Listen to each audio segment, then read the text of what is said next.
BW Media, stay informed. Karibu tena katika kipindi chetu kizuri cha kujifunza mwongozo wa Biblia. Lakini pia siku ya leo ni somo la 6, linasema karama za Roho. Na utakuwa na mimi katika kipindi hiki kama mwenyekiti, lakini pia nimeambatana na watu hawa wazuri kabisa na wachambuzi, Daktari Madu Martin pamoja na mchungaji mafunzoni Edwin Mgisha. Lakini pia nikukumbusha tu kwamba usiache kutuangalia, maana tutaenda kuyazungumza leo ni mambo mazuri na ya kupendeza. Lakini pia tunaendelea kukumbusha tu kwamba waalike na rafiki zako na ndugu zako pia waungana nasi katika kipindi hiki. Siku ya leo tutakuwa na fungu zuri kabisa linatoka Wakorintho wa kwanza 14 mstari wa kwanza. Nalo linasema, utafuteni upendo, tena zitamanini sana karama za rohoni, lakini zaidi mpate kuhutubu. Kwa hiyo leo tutaenda kujifunza kwa kina kabisa karama za Roho ni nini na namna ambavyo tunaweza tukazitumia katika kujenga ufalme wa Mungu. Kuwa nami, karibu tunapofungua kwa ombi. Tuombe. Asante Mwenyezi Mungu kwa nafasi nyingine tena katika wiki hii ili tuweze kutafakari kuhusu karama za Roho. Mwenyezi Mungu, Roho wako Mtakatifu tunamuomba akapate kuwa nasi, atusaidie kuweza kuchambua somo hili kwa undani na kwa kina, ili tuweze kuzipata kweli zilizozificha ndani ya somo hili ambazo zinatufaa sisi katika maisha yetu ya kila siku, lakini pia zikituandaa kwa ajili ya ujio wako. Kwa jina la Yesu, amina. Naam, asante sana ndugu Mgisha kwa ombi zuri la utangulizi. Ndugu Maduhu, leo tutakuwa na mjadala mzuri kidogo. Kweli. Na mjadala wetu utakuwa unazungumzia karama za Roho. Lakini pia tunatamani tujue kwa upana kidogo, kwa nini mwandishi anakuja na mada ya karama za Roho au za rohoni, na zina maana gani kwa sisi wa Kristo, na tunaweza kuzitumia vipi katika maisha yetu ya kila siku, na mwisho wa siku hizi karama za Roho zitafaa nini katika ufalme wa Mungu. Karibu sana ukitupa utangulizi. Naam, asante sana. Nashukuru sana. Namshukuru mtazamaji ambaye kwa namna ya pekee amedumu kuendelea kujifunza Biblia kupitia mwongozo huu. Karama za rohoni, nikupatie introduction kabla ya kuzama ndani katika somo la 6. Tutakwenda kuangalia kama mada inavyosema karama za rohoni. Tutakuwa na mada zingine ndogo ndogo. Nikwambie tu kwamba karama, unaposikia neno karama tena za rohoni, ni uwezo wa ziada anaopewa mtu na Mungu mwenyewe, hususani Roho Mtakatifu. Na uwezo huo sio kwa ajili ya jambo lingine, bali ni kwa ajili ya kulijenga kanisa, kwa ajili ya kumwandaa watu kwa ajili ya ufalme wa Mungu, lakini kwa ajili ya baraka kwa watu wengine. Kwa hiyo karama za rohoni, uwezo huo Mungu ameendelea kutoa kwa watu mbalimbali. Kumbuka, ni zawadi. Hakuna namna ambavyo unaweza kustahili kuipata, ni vile tu unapewa. Sasa Korintho walijaliwa karama nyingi sana za rohoni. Cha kushangaza, badala ya kuweza kujenga kanisa, badala ya kuweza kusaidiana kukua katika safari hii, hasa kumfunua zaidi Kristo, wakajikuta wanajikweza wao wenyewe, wanajisifu. Na ndio maana Paulo anakuja anaeleza katika sura ya 12 mpaka ya 14, kitabu ni Wakorintho wa kwanza, habari za karama za rohoni. Nikupatie utofauti wa maneno haya machache kwa haraka sana. Karama, kipawa, talanta, kipaji na maneno yanayofanana na hiyo. Kule utakutana na gifts, utakutana na spiritual gifts, utakutana na talent, utaweza kukutana na natural abilities. Yote hayo, kumbuka, mpaji ni Mungu mwenyewe. Sasa kipawa ni nini? Kipawa ni uwezo ambao unatoka kwa Mungu na unatumiwa na Mungu mwenyewe kwa ajili ya huduma yake hapa ulimwenguni. Lakini kipaji ni uwezo vile vile unaotoka kwa Mungu. Unaweza usitumike kwa ajili ya huduma, lakini ikawa kwa ajili ya kuendeleza ufalme wa Mungu. Uchoraji, wanamuziki ni vipaji. Vinaposhindwa kutumika kanisani, hatuviiti vipawa, vinakuwa vipaji tu vya kawaida. Lakini sasa karama za Roho zinatoka kwa Roho Mtakatifu. Sasa tutarajie yapi katika somo hili? Nikwambie tu ya kwamba utofauti upo na utaendelea kuwepo, lakini azma ni moja. Na tutakwenda kuangalia pia ni kwa namna gani sasa umoja kwa njia ya utofauti. Na kipengele cha msingi zaidi, njia bora zaidi. Kama fungu linavyoeleza ya kwamba ufunueni upendo, ufuateni upendo na kutaka sana karama za rohoni, lakini zaidi kwamba mpate kuhutubu. Kuhutubu ni karama ya unabii. Tutakwenda kuangalia karama mbili hapa. Karama ya unabii ambayo ni kwa ajili ya kanisa, lakini karama ya lugha, karama ya kunena kwa lugha ambayo ni kwa ajili ya watu wasioamini. Karibu fuatana pamoja nasi, na kwa uongozi wa Roho Mtakatifu tutaweza kujifunza. Amin. Naam, asante sana Daktari Madu kwa utangulizi wako mzuri, akitukumbusha tu kwamba kuna karama za Roho, lakini pia kuna vipaji. Na pia hapa tunajenga swali zuri kabisa.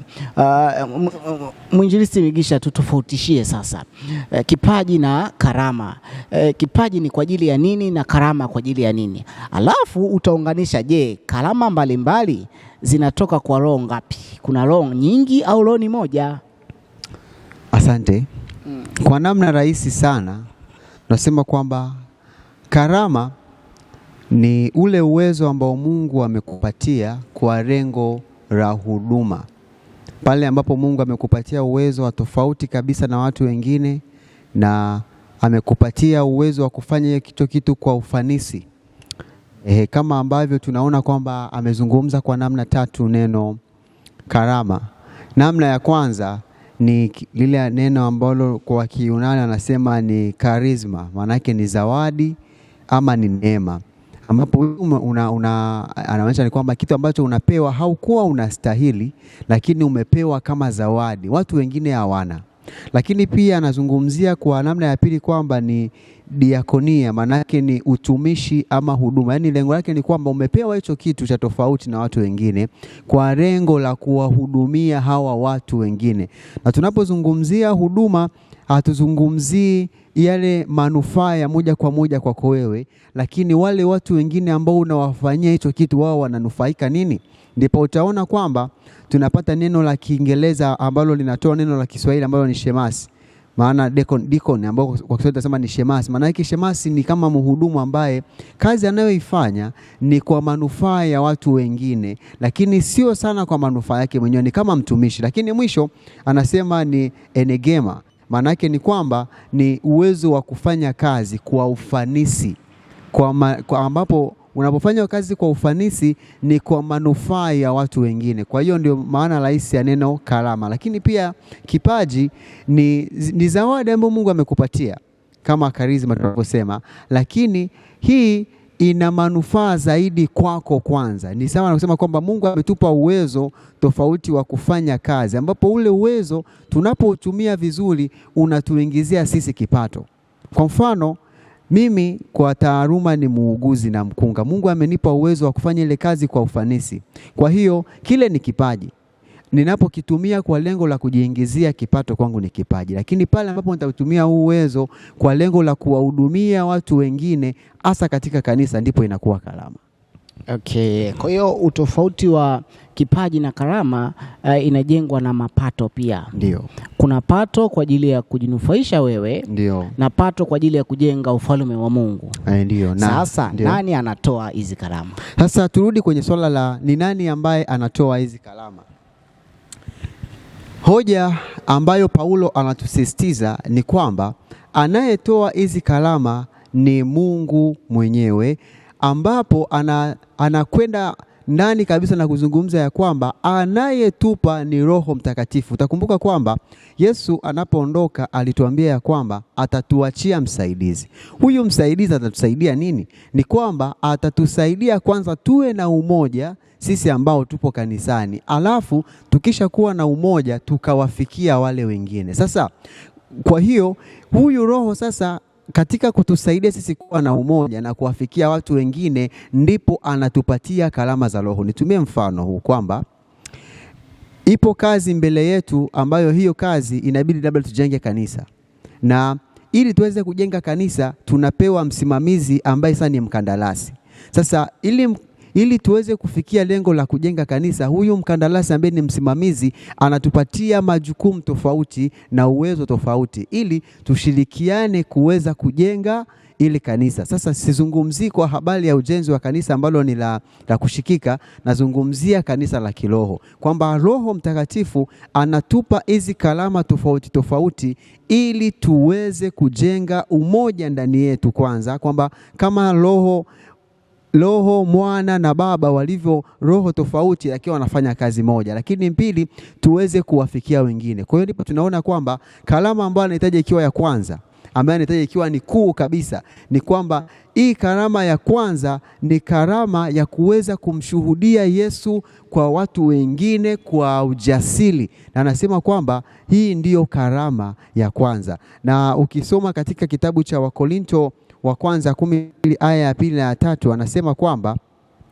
mwajua ya kuwa mlipokuwa watu wa mataifa mlichukuliwa kufuata sanamu zisizonena kama mlivyoongozwa. Kwa hiyo na waalifu ya kwamba hakuna mtu alenaye katika Roho wa Mungu kusema Yesu amelahaniwa, wala hawezi mtu kusema Yesu ni Bwana isipokuwa katika Roho Mtakatifu. Kwa hiyo karama ya kwanza ambayo tumepewa ni uwezo wa kutamka hadharani kwamba Yesu ni Bwana na tukawaeleza watu wengine habari ya Yesu. Na kitu hichi ambacho kinaelezwa kwamba Yesu ni Bwana kwa kipindi kile ilikuwa ni kusema kwamba Kaisari sio Bwana.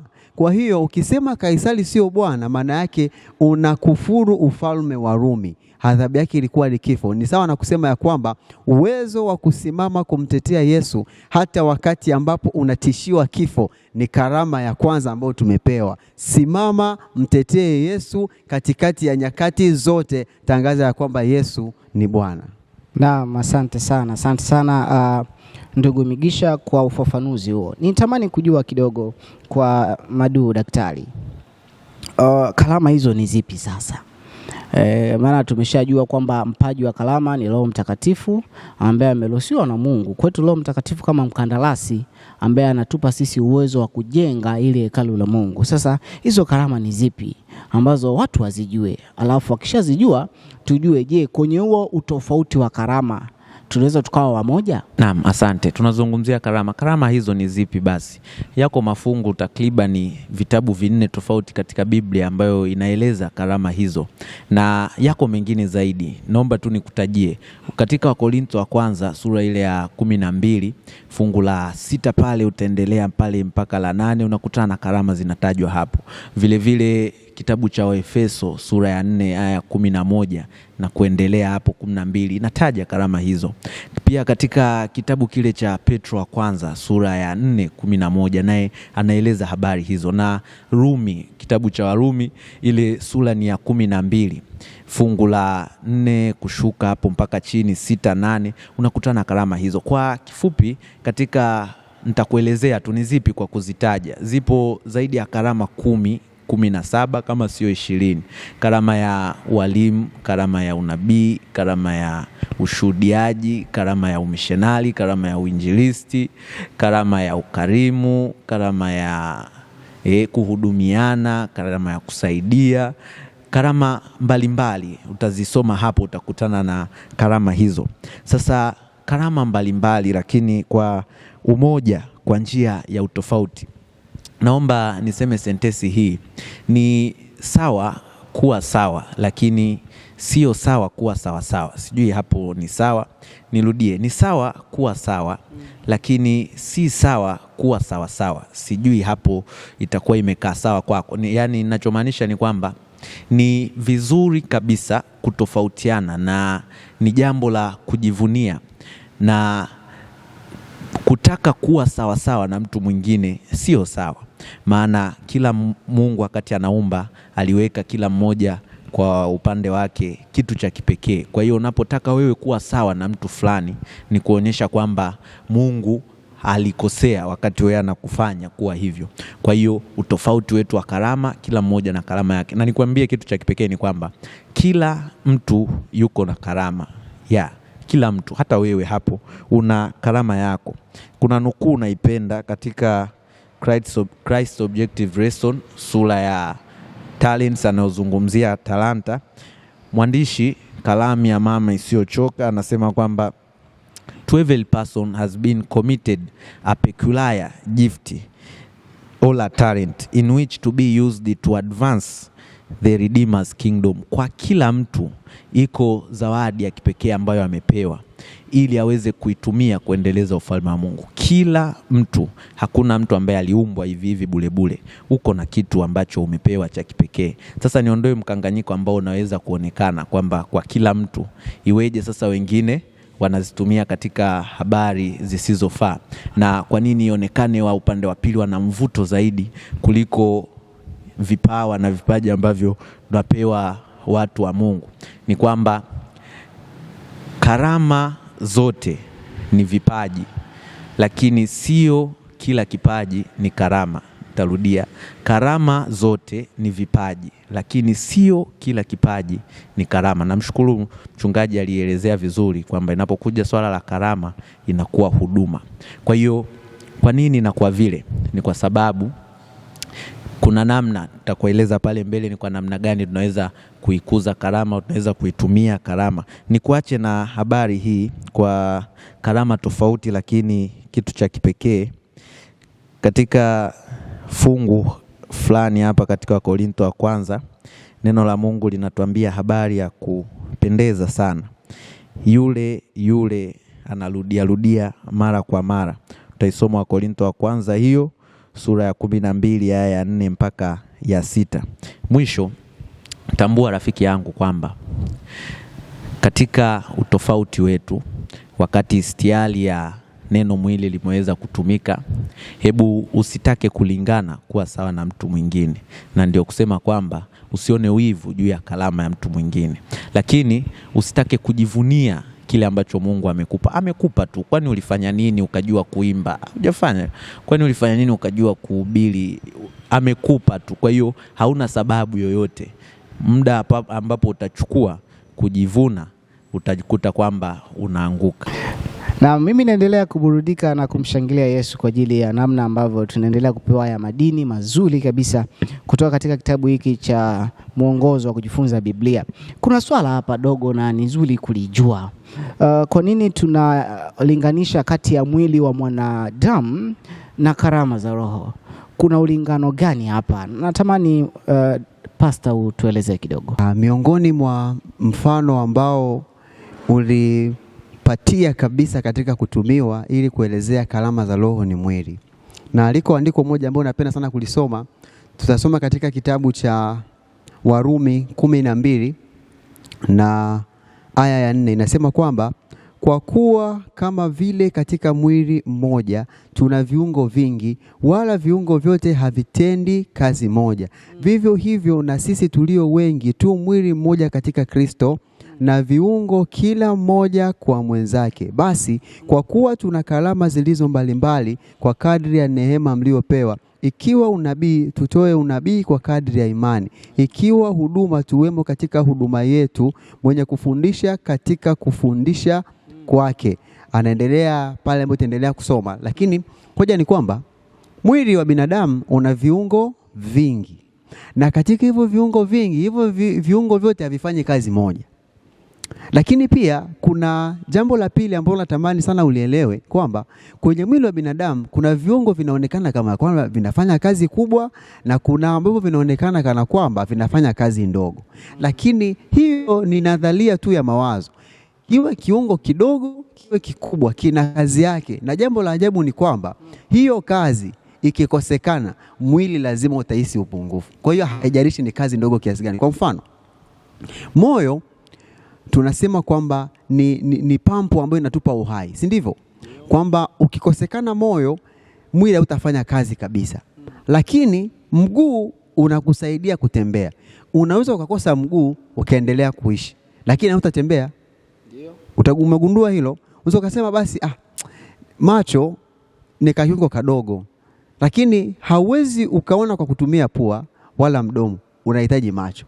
Hiyo ndio umuhimu wa utofauti. Tunasema kwamba ni unity in diversity, yani kwamba ni umoja katika utofauti. Kwa hiyo ni kwamba karama za Roho ni kama mwili, una viungo vingi na viungo hivyo vyote havifanyi kazi moja, na kila kiungo kinafanya kazi yake. Kwa hiyo unapofanya kazi kwa kutumia kalama yako ni sawa na kiungo kinapofanya kazi yake. Jicho linasaidia mwili kuona, mikono inasaidia mwili kushika, miguu inasaidia mwili kutembea. Kwa hiyo utagundua kwamba ili kanisa liweze kutembea vizuri, inabidi kila kalama ifanye kazi yake. Wewe unapokuwa na kalama ambayo uitumii, unaufelisha mwili.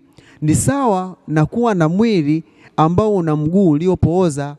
Kwa hiyo wewe ambapo unaamua kuwa na kalama na unakaa kanisani uitumii, ni sawa na kusema kwamba tuna mwili ambao una mguu uliopooza. Ni kuombe katika somo la leo ukapate kubadilika. Ikiwa wewe ni kiungo kilichopooza katika mwili wa Kristo, ukapokee uponyaji, ukaanze kufanya kazi kuanzia sasa, ili tulijenge kanisa na Yesu arudi atuchukue twende mbinguni. Asante. Kabla hujaondoka hapo, ni kweli mwili wa binadamu una viungo, na hivi viungo Ndiyo. kazi yake kubwa ni kusaidiana. Ndiyo. Lakini kwenye Mathayo 18 Biblia imesema kama kiungo kimoja wapo kinakukosesha, Ndiyo, tuking'oe. Je, kama kuna karama kanisani inatukosesha, nenyewe si tuing'oe? Unajua hoja kubwa ya Mathayo ni kwamba ikiwa inafika suala la kwamba unakuhamishwa kusonga mbele kwa sababu ya kitu fulani kwenye mwili wako, ni heri ukipoteza hicho kitu, lakini safari iendelee. Ni sawa na kusema kwamba kanisani yuko mtu ambaye anatoa unabii wa uongo.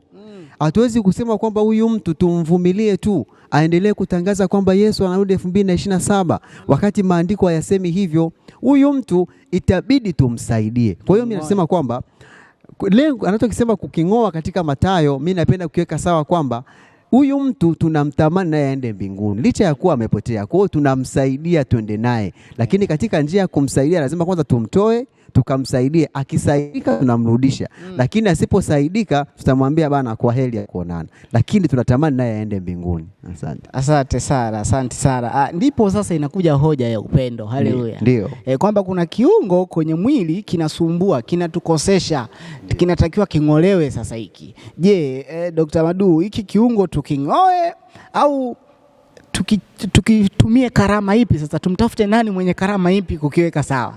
Tupe maelezo ya upendo na karama tukihusianisha na haya mazingira. Asante sana. Kuna tatizo, tufanyeje sasa? Tuendelee au tuite karama mwenye karama ya ukarimu, mwenye karama ya maonyo akaweze kufanya hivyo? Na ndio maana ya mwili mmoja. Kumbuka hii mifumo yote ni njia ya kuweza kuleta adili katika kanisa. Hii mifumo ni njia kwa ajili ya kuweza kuleta adili katika kanisa na sio vinginevyo.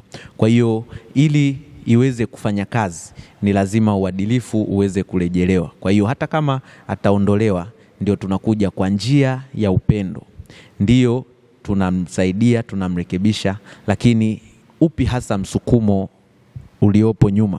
Kumbuka muda mwingine katika ulimwengu huu ambao watu wote tumetenda dhambi na kupungukiwa na utukufu wa Mungu, ni katika wakati ambapo dhambi fulani inapokuwa haionekani, ndipo watakatifu huona zaidi tatizo la ambalo tayari limekwisha kuonekana. Na utakuta kwamba wanaopiga vurugu sana mtu aondoshwe ni vile tu kwamba tatizo lao bado halijaonekana. Sio kwamba nasema hawapo waungwana na watakatifu, ndio, lakini muda mwingine unapokosekana inakuwa katika kujivuna. Ndio maana Paulo anasema hata ninene lugha ipi ya kiunabii, hata kama nifanye mafundisho makubwa vipi, lakini kama sina upendo ni bure kabisa. Hicho ndicho kipimo cha kwanza na cha msingi katika kushughulika na karama za rohoni. Sasa kwa njia inayofaa ni ipi hiyo? Ni upendo peke yake. Wakati upendo hujenga, tuliona katika kitabu kile cha Wakorinto. Kwa hiyo kwa njia ya upendo, na upendo ndio lugha ambayo inaweza kuleta mabadiliko. Hamna lugha nyingine iwezayo kuleta ubadiliko. Jawabu la upole hugeuza hasira. Sasa katika namna ya upendo, yako mambo ambayo yanaweza kuwa maadui wakubwa au wakaua karama ikiwa itatumika katika njia isizofaa. Wauaji wakubwa 5 wa karama. Nikupitishe tu haraka haraka inapokosekana upendo. Muuaji wa kwanza wa karama ni hofu. Hofu ndio unaweza ukawa na kitu kikubwa sana ndani yako, lakini una hofu ya kuionyesha. Na moja kati ya kitu ambacho kinafanya uzidi kukuza karama yako na karama yako ionekane na hata kuweza kuigundua ni mpaka pale utakapotumika. Na Mungu wakati anashughulika na hofu alimwambia Yoshua, usihofu, usiogope, kuwa hodari na mwenye moyo wa ushujaa. Kiko kitu kikubwa Mungu ameweka ndani yako. Hebu sasa simama, acha hofu, jenga mwili wa Kristo ambalo ni kanisa. Muuaji wa pili, adui wa pili ni kujilinganisha. Kujilinganisha. Katika kitabu cha Education ukurasa ule wa 17, mjumbe wa Mungu nabii anaandika ya kwamba Mungu harudii kuweza kutengeneza anapokutengeneza swala la akili. God doesn't revolve around when comes to making minds. Anatengeneza mara moja tu. Kwa hiyo kujilinganisha, usitake kujilinganisha na wengine. Sauli wakati anajilinganisha na Daudi ndipo kuanguka kwake kulipoweza kutokea. Usijilinganishe kwa karama ulio nayo, ondoa hofu, piga kazi. Lakini muuaji wa tatu ni kiburi, pride. Wakati kilipoinuka kwa Lucifer akaanguka. Wakati kinapoinuka kwa mtu fulani kanisani, uangamifu wake ni mkubwa. Kadiri kiburi kinavyokuwa kikubwa ndivyo kuanguka kwa haraka kunakokuja. Lakini jambo lingine linaloua karama ni dhambi. Samsoni licha umaridadi na uwezo wake mkubwa aliopewa, lakini ilipokuja swala la dhambi iliweza kumwangamiza. Epuka dhambi kwako wewe mwenye karama. Na jambo la mwisho ni uvivu, kugailisha mambo, kuacha mtu mwingine afanye kanisani, kutegeana. Piga kazi kwa kwenda mbele, mtumikie Mungu, jenga hekalu, andaa watu kwa ajili ya ufalme wa Mungu, fanya kuendeleza ufalme wa Mungu hapa duniani. Asante. Naam, asante sana. Umemaliza vizuri sana. Tulikuwa tunateta na mchungaji hapa kwamba kumbe kuna wauaji wa karama za roho. Nimemwibia hapa mchungaji point. Usiwe muuaji wa karama za roho. Tunaendelea. Inaonekana kwenye Wakorintho hii sasa. Wakorintho wa kwanza 14 kuna hoja ngumu sana hapa ambapo Paulo anaingilia kati. Ni swala la kunena kwa lugha. Kunena kwa lugha ni nini na tunafaa kunenaje, na ni ipi njia sahihi ya kunena kwa lugha na ipi si njia sahihi ya kunena kwa lugha, ili mpenzi mtazamaji naye atoke akiwa anaelewa nini maana ya kunena kwa lugha. Karibu sana mchungaji. Asante. Hii ni mada ambayo ni mtambuka sana, kwa sababu leo hii tuna watu ambao wanasema wananena kwa lugha. Lakini je, kule kunena kwa lugha ndiko ambako kuna neno katika Wakorinto? Na swali la pili ambalo natamani tulijibu ni kwamba hivi, je, katika kanisa letu la Waadventista wa Sabato tunao watu wanaonena kwa lugha? Naam. Sasa tuanze na jambo la kwanza. Nini maana ya kunena kwa lugha? Na mwandishi amefanya kwa makusudi kabisa kuingiza maneno ya Kiyunani ili atusaidie kuelewa.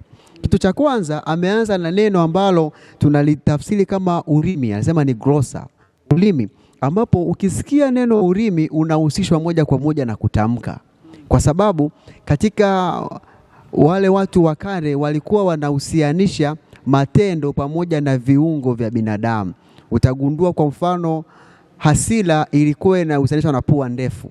Hiyo na kuongeza tu kidogo ili nikusaidie kuelewa kwamba ukisikia neno urimi walikuwa wanahusianisha moja kwa moja na kuongea. Unaona kwamba wale watu ambao walikuwa bubu ambao Yesu aliwaponya, kilichofanyika kilifanyika kwenye urimi. Kwa hiyo ukisikia neno urimi katika unapotumia kwamba kunena kwa lugha, ama ukiona neno urimi, kinachozungumziwa hasa ni kunena ama lugha.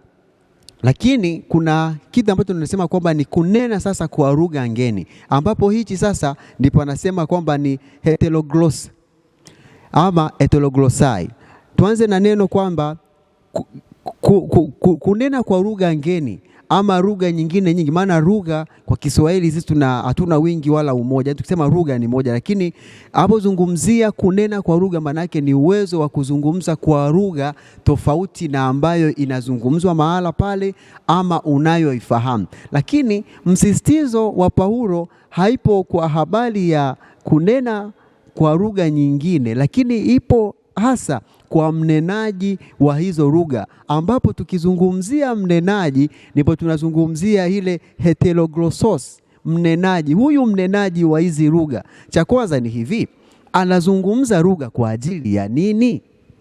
Hapa ndipo tunapata kwanza maana kunena kwa kwamba lengo la huyu mzungumzaji ni nini. Hapa sasa, kama unanena kwa lugha, kuwa makini tunapozungumza hapa kwamba hoja sio unazungumza nini. Cha kwanza ni hivi, unazungumza kwa lengo gani? Paulo anaweka wazi kwamba lengo la kunena kwa lugha ni kuwasaidia watu wengine kuelewa kile ambacho kinazungumza kwa lugha isiyokuwa ya kwao. Kwa mfano, tupo kanisani, tuna watu sisi tunazungumza Kiswahili, lakini yuko mtu ambaye ni Mchina, hatuelewi, na hapa ndipo tunamhitaji heteroglosai, mzungumzaji wa lugha za kigeni, lugha mpya ambaye anavuviwa na Roho Mtakatifu. Na kiukweli huyu mtu yeye anazinena kwa ufasaha kumsaidia huyu mtu. Kwa hiyo atakaa na huyu Mchina ili azungumze naye kwa lugha ya Kichina yale ambayo hayaelewi kwa lugha ya Kiswahili, heteroglosai. Lakini jambo la pili ni hili, kwamba huyu mtu ambaye anazungumza kwa lugha za kigeni ama kwa lugha mpya ni kwamba inapaswa kueleweka. Sasa hapa ndipo changamoto ilipo. Kuna watu ambao wanasema tunazungumza kwa lugha ngeni. Ni kweli masikioni kwetu ni lugha ngeni, tunakubaliana na wewe, lakini hatukuelewi. Hapo ndipo Paulo anasisitiza kwamba ikiwa unanena kwa lugha, awepo mfasiri. Lengo ni kwamba unachokizungumza tukielewe. Pengine unachozungumza ni kinyume na unachokiongea, tutajuaje sasa? Ndipo sasa unasema kwamba mzungumzaji ananena kwa lugha, cha kwanza lengo lako ni nini? Lengo ni kumsaidia mtu mwingine aweze kuelewa. Ndipo tunaona kwamba mitume waliovuviwa na Roho Mtakatifu walikuwa wamezungukwa na watu wa kabila tofauti na lugha tofauti, ndipo walizungumza kwa lugha zao. Zile lugha ziliwasaidia wale watu kuelewa kwa lugha zao halisi. Lakini jambo la pili ni kwamba ikiwa yule mtu anayezungumza anazungumza kufasili hawezi, inabidi asaidiwe kufasili ili hata sisi pia tunaomsikia tuweze kuelewa anasema nini. Kwa sikiliza, wewe ambaye unasema kunena kwa lugha, ukweli ni kwamba hii kalama kunena kwa lugha inaendelea mpaka siku za mwisho, mpaka Yesu atakaporudi. Lakini jambo la msingi ni mambo mawili ambayo nimeyazungumza katika habari ya kunena kwa lugha. Kalama ya kunena kwa lugha ikitumiwa vizuri ni baraka kubwa sana, lakini ilipotumiwa vibaya na Wakorinto ilileta ghasia. Naomba nikusomee hii aya ninapoenda kuhitimisha.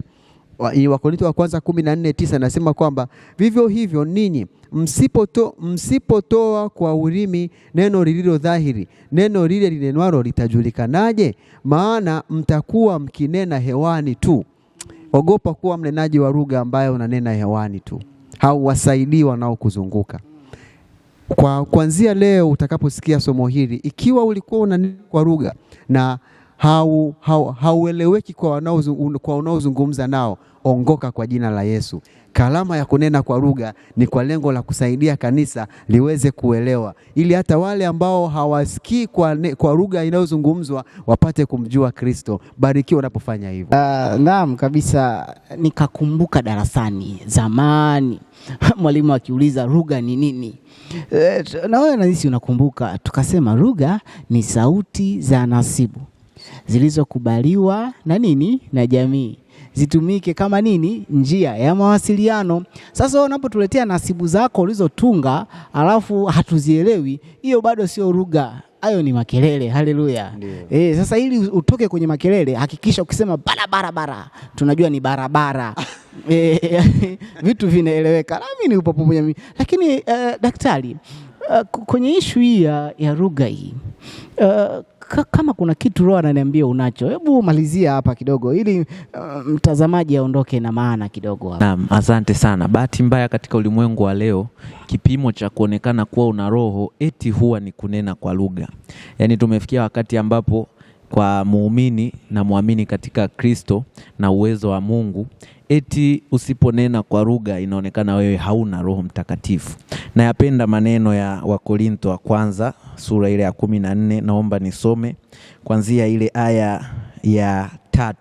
Tazungumzia hapo karama ya kunena kwa lugha, lakini pia na karama ya unabii. Kumbuka haya kabla sijasema, hakuna karama iliyo kubwa na bora zaidi kuliko nyingine, lakini iko karama ambayo Mungu kupitia kwayo anaitumia moja kwa moja kuweza kulijenga kanisa.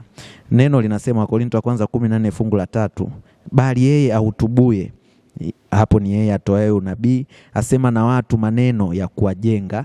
Yeyote anayejiita nabii katika ulimwengu huu, kwanza ajenge, halafu awafariji, lakini pia kuwatia moyo. Angalia fungu la 4 linavyosema, yeye anenaye kwa lugha hujijenga nafsi yake. Namshukuru mchungaji ameelezea vizuri. Hiyo lugha lazima ieleweke. Hiyo lugha lazima ieleweke. Halafu anaendelea anasema, lakini bali ahutubuye hulijenga kanisa. Yeye anenaye kwa lugha hujijenga nafsi yake, bali ahutubuye hulijenga kanisa. Nami nataka ninyi nyote mnene kwa lugha. Sikiliza Paulo anavyosema, lakini zaidi sana mpate kuhutubu. Anatamani lugha ziweze kuzungumzwa, watu wote waelewe, mfahamu Mungu, lakini zaidi wapate kuhutubu. Maana yeye ahutubuye ni mkuu kuliko yeye anenaye kwa lugha, isipokuwa afasiri. Ona hapa, isipokuwa afasiri, ili kusudi kanisa lipate kujengwa. Utakachokiongea watu watakapotafuta maana ya hicho kitu kiwepo. Hata kama basi sasa Roho amekugusa, ndio hiyo lugha isieleweke kwa hata mmoja katika kanisa hilo? Hapana. Ili iweze kufasiriwa kusudi kanisa lipate kujengwa. Kumbuka mwanzo tulisema lengo la karama ni kujenga kanisa, kujenga mwili wa Kristo. Sasa ikiwa karama hiyo haijengi, ni uongo na wala sio kunena kwa lugha kunakozungumziwa na kunakotakikana. Kunena kwa lugha lazima ieleweke, lazima iweze kufasiriwa, lazima kanisa liweze kujengwa. Amina. Naam, asante sana daktari. Msimamo ni kwamba ongea vieleweke. Huo ndo msimamo wa Biblia. Nje ya hapo hapana asubuhi. Kaa na sisi usiondoke, tutaendelea na mjadala huu, tunaenda mapumziko kidogo. Mungu akubariki.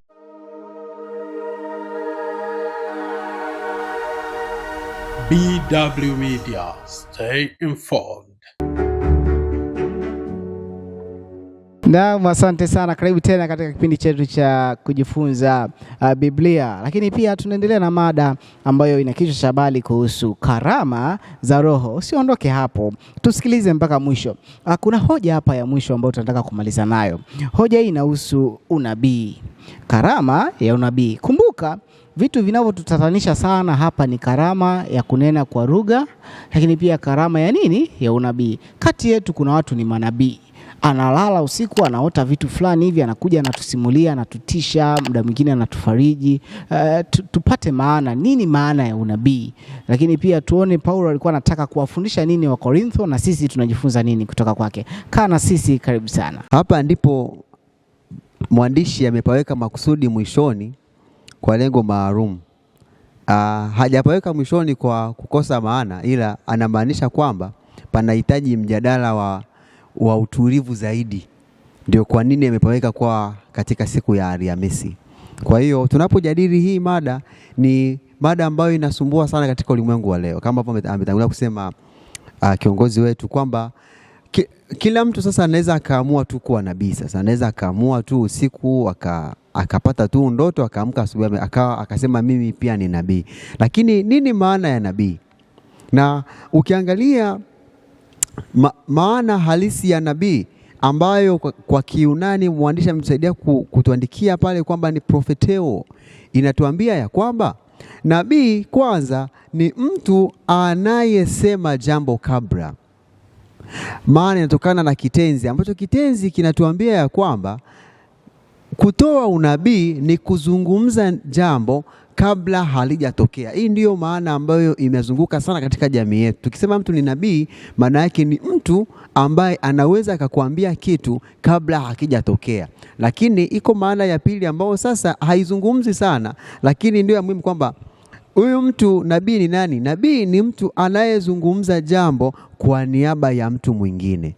Kwa hiyo manabii walikuwepo wengi katika habari ya Israeli. Walikuwa manabii wa Baali, manabii wa Ashera, na kila Mungu ulikuwa na nabii wake. Sasa ukijitaja kuwa ni nabii wa Mungu, maana yake wewe ni mtu ambaye unazungumza kwa niaba ya Mwenyezi Mungu.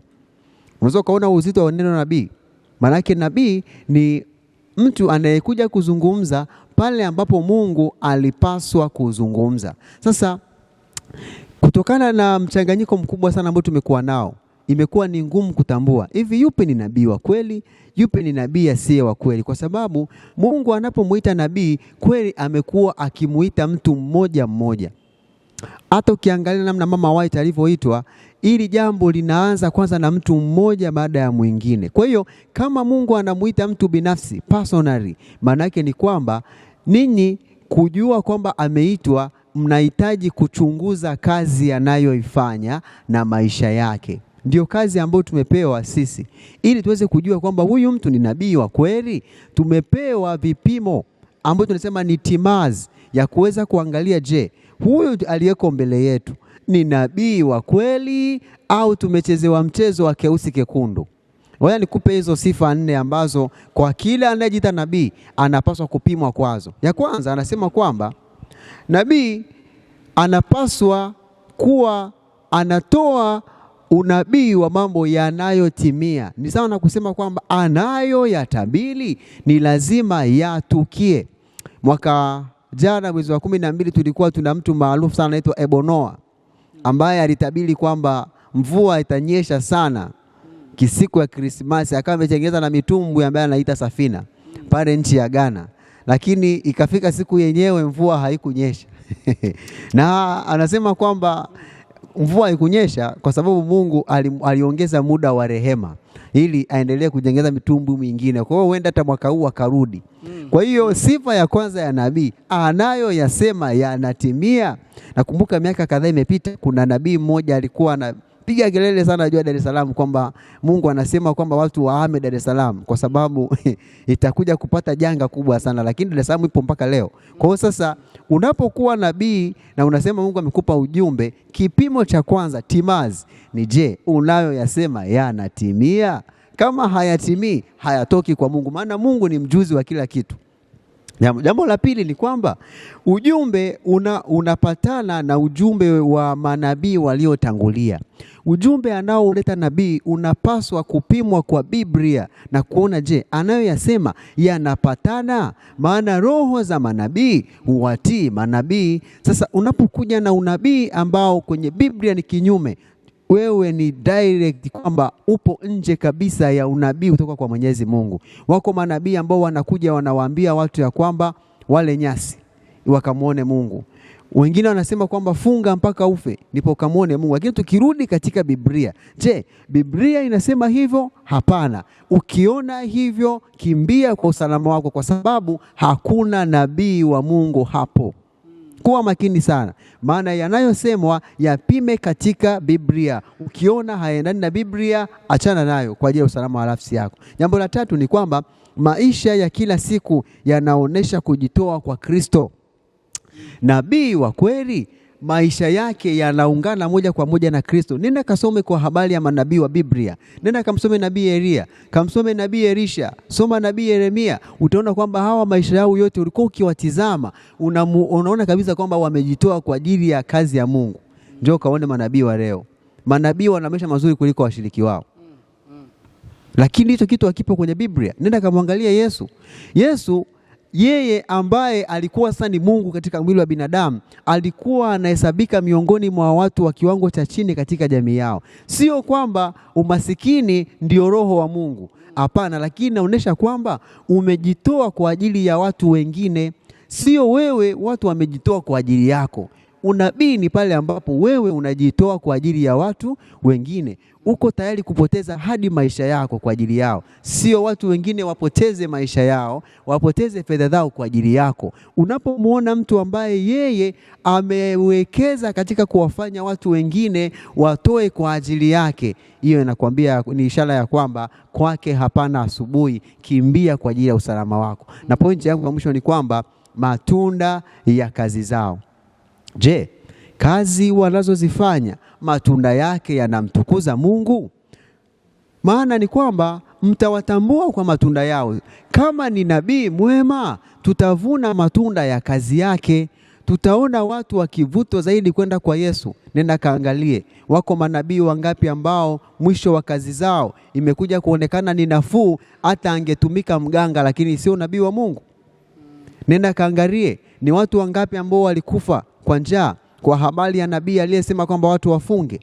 Kwa hiyo matunda ya kazi yake ni nafuu hata muuaji wa Al-Shababu ambaye alijitumbukiza na bomu, kwamba huyu sasa alidhamiria kuua.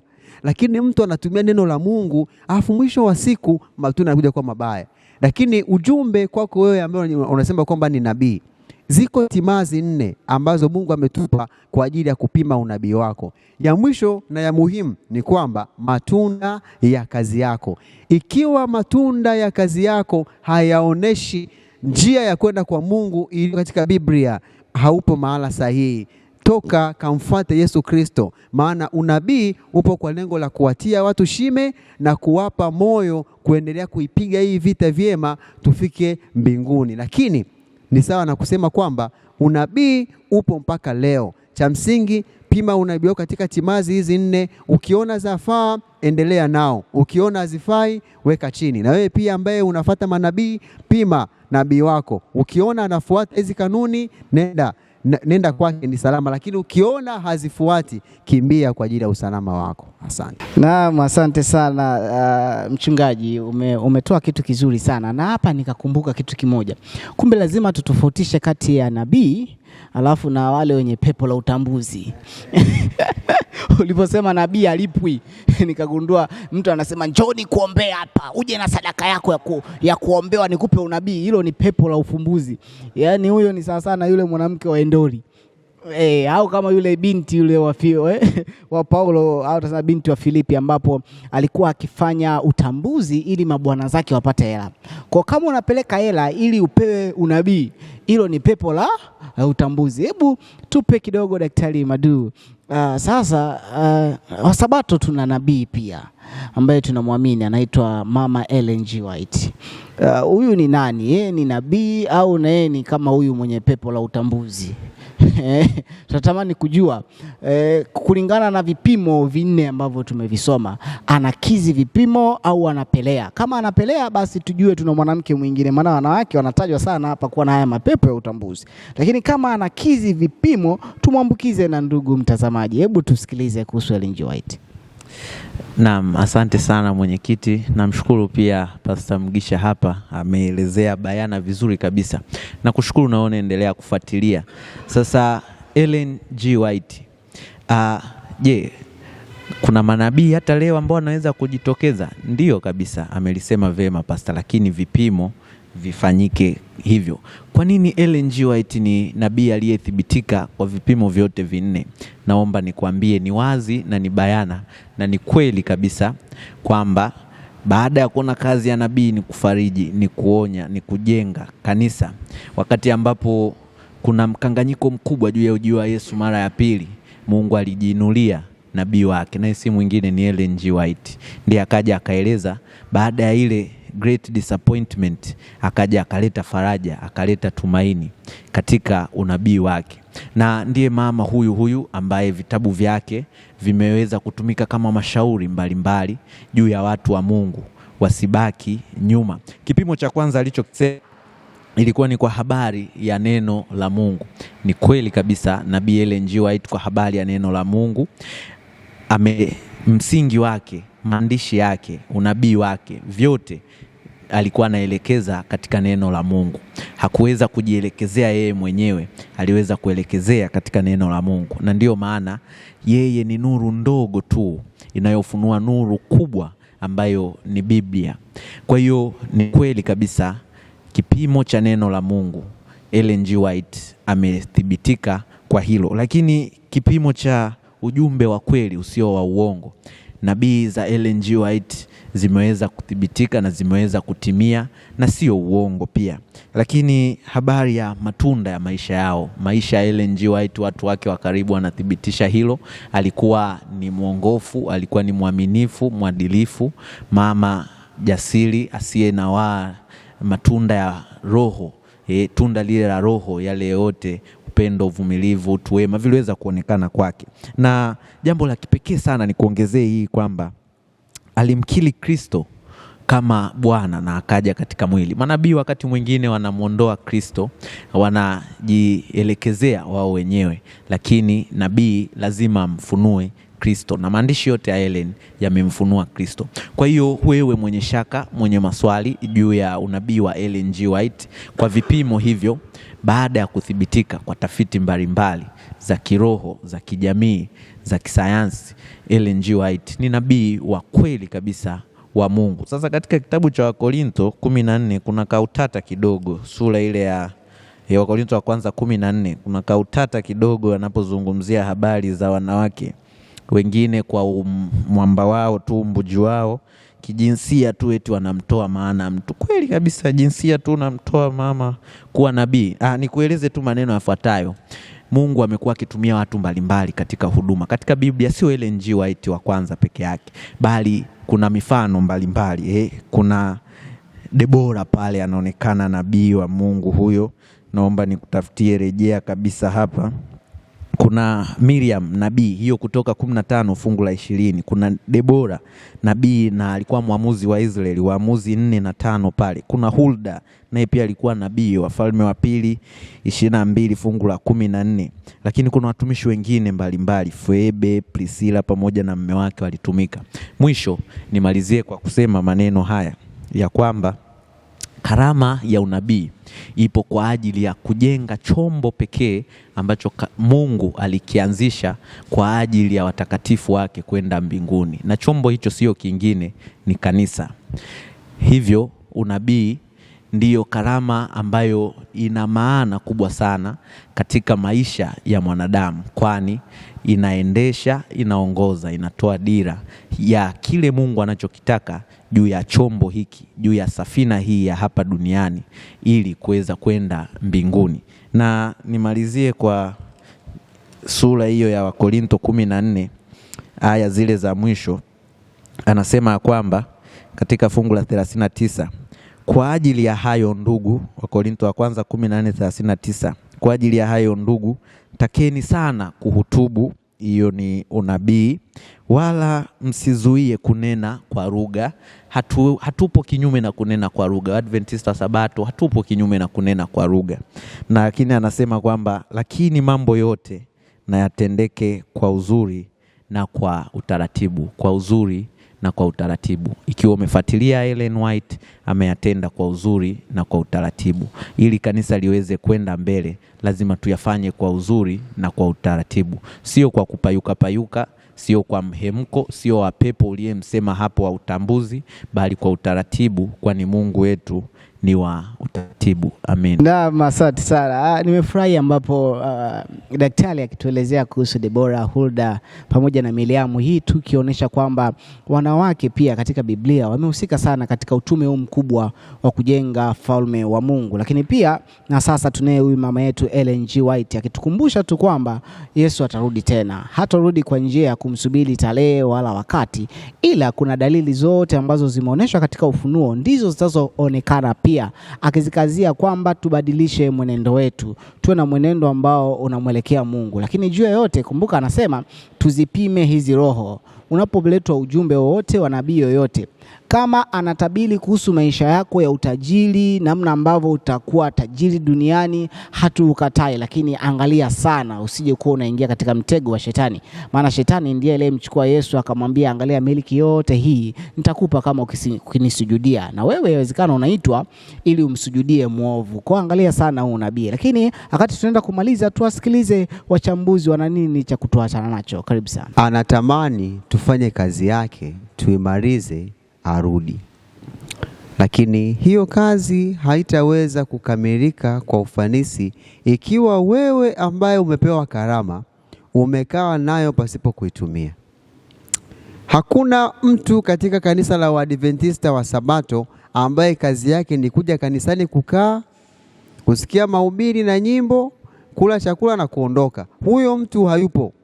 Ukiona unafanya hivyo ni kwamba umeamua kuchagua kuwa kiungo kilichopooza katikati ya mwili ambao unatakiwa kufanya kazi viungo vyote. Swali ni hili: je, Mungu hajakupa hajakupa kazi ya kufanya? Basi unaweza usiwe mhubiri. Je, hajakupa kalama ya kuimba? Basi hajakupa kalama ya kuimba. Je, hajakupa kalama ya kufundisha? Mbona wewe ni mwalimu unafundisha wanafunzi shuleni? Kwa nini usitumie hiyo kalama? Amua kuanzia wiki hii ya kwamba uondoke katika kuwa mtu ambaye haleti manufaa katika kanisa la Kristo, lakini ukapate kwenda kuchangia katika ukuaji wa kanisa na kufanya kazi hii. Lengo letu ni kwamba tufanye kazi, tuwavute watu wengi kwa Kristo, ulimwengu mzima ukapate kuambiwa habari zake, ili ule mwisho ukapate kuja, tukapate kwenda kupumzika mbinguni. Ni matumaini yangu ya kwamba utakwenda kufanya hivyo, na Mungu akubariki unapochagua kutumia karama yako kwa ajili ya kufanya kazi ya Mungu. Asante sana. Karama za rohoni. Kumbuka haya yafuatayo. Moja, vipaji vyote, talanta zote, karama zote zinatoka kwa Mungu. Shetani hana kitu anachokigawa ulimwenguni hapa. Kwa hiyo usije hadaika kwamba yule amepewa na shetani, amepewa na Mungu. Sema tu kinachokuja kuleta utofauti ni kwamba wakati ambapo karama ile, wakati ambapo kipaji kile hakitogeuzwa kwa huduma iliyo takatifu kwa Mungu, mwovu kwa ujanja wake, kwa uwerevu wake na kwa udanganyifu anakitumia kwa ajili ya upotoshaji. Na jambo la pili, kumbuka hili. Ushaigundua karama yako mpaka leo? Unayenifuatilia, unayetutazama, je, karama yako ni nini? Na kueleza mambo matano ya haraka kabisa namna ya kugundua karama yako ni ipi. Jambo la kwanza, maombi. Kumbuka, kwa maombi mengi ndipo Mungu ataweza kujifunua kwako na kukuonyesha karama yako ni ipi. Mfuate muumbaji wako, ndiye ana karama yako, ndiye ana kipaji aliyekupatia. Usitafute sehemu nyingine. Kwanza piga magoti, muombe Mungu akuonyeshe. Lakini jambo la pili la kugundua karama yako ni huduma. Kupitia huduma ndio utaweza kugundua. Usikae chini. Kadiri unavyotembea ndipo unakutana na fursa, ndipo unatambua karama yako. Kwa hiyo fanya kazi pale ulipo. Ikiwa ni kanisani, kwa jambo lolote, usiwe tu mtu wa kukaa kanisani kwenye viti. Fanya jambo fulani. Njia nyingine ni kuifanyia kazi. Karama huwa inakuwa, lakini pia inaondolewa usipoifanyia kazi. Kwa hiyo kwa kile ambacho tayari Mungu atakuonyesha na kile utakachojua kwacho umeona umepewa, kifanyie kazi. Usiache kikatulia. Usisubiri fursa kubwa sana uweze kuonyesha karama yako. Fanya, ifanyie kazi. Jambo la 4 ni kupitia kanisa sasa.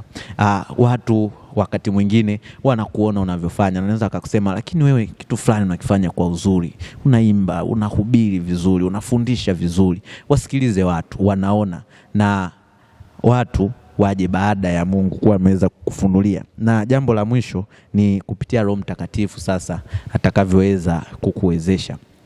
Kwa kufanya hayo, kwa kumwomba Mungu, kwa kutumika, kwa kusikiliza watu wenye hekima wanasema nini juu yako, lakini kwa uongozi thabiti wa Roho Mtakatifu utaweza kuijua karama yako. Mwisho kabisa, tambua wakati Mungu anajenga kanisa lake, shetani naye anafanya jitihada kujenga kanisa la uongo pembeni. Wakati Mungu anatoa karama hizi, shetani anaibua watu waongo na wadanganyifu, na bahati mbaya udanganyifu una mvuto mkubwa. Usihadaike hivi leo na manabii wa uongo, usihadaike hivi leo na kunena kwa lugha, bali kwa uongozi thabiti wa Roho katika kanisa ambalo Mungu analijenga, kanisa la kweli la Mungu. Chombo hicho ukawe miongoni mwa chombo ambacho kwacho Mungu anatumia karama hizi kwa ajili ya kukamilisha kazi yake ulimwenguni. Bwana akubariki. Naam, asante sana Daktari Madu kwa mambo matano ya muhimu sana ya kuyazingatia. Lakini la kuweka kichwani tu ni kwamba wewe ambaye umepewa karama pia usijisifu sana. Maana Mungu aliyekupa ndiye ana uwezo wa kuchukua. Na kama unakataa, wakumbuke watu wengi tumesali nao na saizi karama zao hazipo tena, zimepotea. Hawana uwezo tena kama waliokuwa nao zamani. Kwa hiyo kamdomo kapungue, msifu Mungu, usijisifu sana. Lakini pia tunakushukuru kwa sababu ulikuwa na sisi mwanzo hadi mwisho. Lakini pia tunatamani sana ili somo ukawafundishe na wengine, ukashare na wengine, ukawaambie kuhusu habari njema za Mungu anayetoa hizi karama. Na mambo ya kuyazingatia matano ya kuondoka nayo ni kwamba tumejifunza Mungu anawapa waumini karama tofauti. Kila mtu ana karama yake na kila mtu na akaitumie kwa ajili ya kujenga kanisa la Mungu. Lakini pia hakuna karama iliyo ndogo mbele za Mungu. Hata wewe bawabu mkaribisha watu, wakaribishe vizuri, wahi asubuhi, fanya kwa upendo na Mungu atakubariki. Karama zote zinapaswa kujenga kanisa. Chochote ulichonacho kitumie kwa ajili ya kujenga kanisa. Kumbuka Mungu anasema hazina huwekwa pale moyo ulipo. Kwa hiyo wewe moyo wako upo wapi? Ulete kanisani. Lakini pia upendo ndio msingi wa matumizi sahihi wa karama. Hizi karama tulizopewa zikiwa na upendo utazitumia vizuri katika kanisa la Mungu. Na tukimaliza kwamba kila kitu tufanye kwa utaratibu na kwa utukufu wa Mungu. Kama kanisani kwako, katika jamii yako kuna watu wanafanya vitu vya ovyo ovyo na wewe una uwezo wa kuwatuliza na wakafuata utaratibu, hiyo ni karama. Itumie kuweka mambo yawe ya utaratibu, na Mungu wetu ni wa utaratibu. Usisahau kulike, kusubscribe na kucomment hapo chini, lakini juu ya yote kushare kwa watu wengi wamfahamu Yesu tunayemhubiri. Tunakupenda sana, fumba macho tuombe pamoja. Mwenyezi Mungu tunakupenda na tunakushukuru kwa sababu umeruhusu tufanye mjadala huu wa lesoni, tukijifunza pamoja na watazamaji wetu kuhusu karama za Roho. Mungu, kila mmoja umempa karama, tukazitumie kulingana na mapenzi yako katika Yesu Kristo. Amen. BW Media, stay informed.